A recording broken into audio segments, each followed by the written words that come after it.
সেই এক দফার উদ্দেশ্যে আমাদের এক দফাটি হলো শেখ হাসিনা এই সরকারের পতন এবং ফ্যাসিবাদের বিলোপ। আর কখনোই কোন ধরনের স্বৈরতন্ত্র, কোন ধরনের ফ্যাসিজম ফিরে আসবে না। ডিবি অফিসে আমাদেরকে তুলে নিয়ে যেয়ে জিম্মি করে আমাদের থেকে বক্তব্য নিয়ে এসেছিল।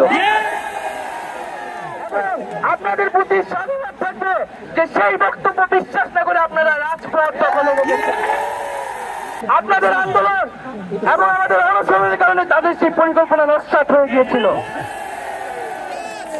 আমরা এখন স্পষ্ট ভাবে বলতে চাই, এই যে এতগুলা খুন হয়েছে, যেই লাশের হিসাবটা পর্যন্ত আমরা এখনো পাইনি।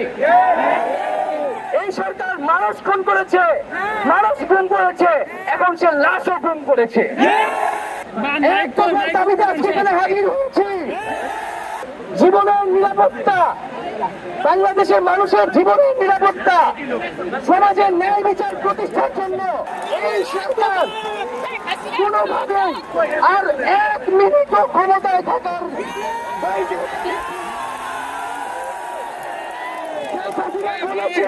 গণভবনের দরজা খোলা আছে।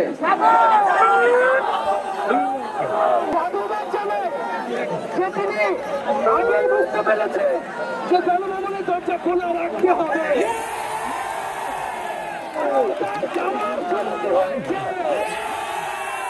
খুবই স্পষ্ট কথা, শুধু শেখ হাসিনাকে পদত্যাগ করলেই হবে না। এই যে খুন, লুটপাট, দুর্নীতি এই দেশে হয়েছে, তার বিচার হতে হবে। আমরা পদত্যাগ দিয়ে তাকে কোনো এক্সিট রুট দিতে চাই না। তাকে পদত্যাগ করতে হবে, বিচারের আওতায় আনতে হবে।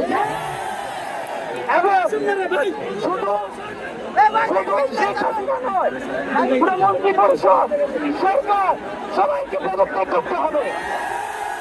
এবং এই যে রেজিম, এই যে ফ্যাসিবাদী শাসন ব্যবস্থা, এটাকে বিরোধ করতে হবে। আর কখনোই কোন ধরনের স্বৈরতন্ত্র, কোন ধরনের ফ্যাসিজম ফিরে আসবে না। সেই এক দফার উদ্দেশ্যে আমাদের এক দফাটি হলো শেখ হাসিনা এই সরকারের পতন এবং ফ্যাসিবাদের বিলোপ।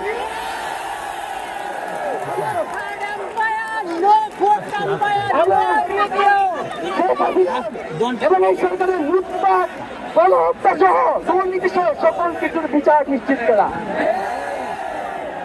এবং আগের সকল হত্যা, গুম, নিপীড়নেরও বিচার করা হবে। সকল রাজবন্দীদের মুক্তি নিশ্চিত করতে হবে। আমরা প্রয়োজনে জেল মুক্ত করে আমার ভাইদেরকে নিয়ে আসবো। জনগণকে সর্বাত্মক অসহযোগ আন্দোলনে নামার আহ্বান থেকে সর্বাত্মক অসহযোগ আন্দোলন চলবে।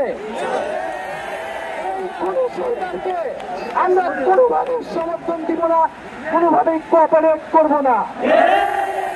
এবং যদি কোনোভাবে ইন্টারনেট বন্ধ করা হয়, যদি কোনোভাবে কারফিউ দেওয়া হয়, জরুরি অবস্থা দেওয়া হয়, আমরা তা আজকে থেকেই বলে দিলাম, আমরা তা প্রত্যাখ্যান করি।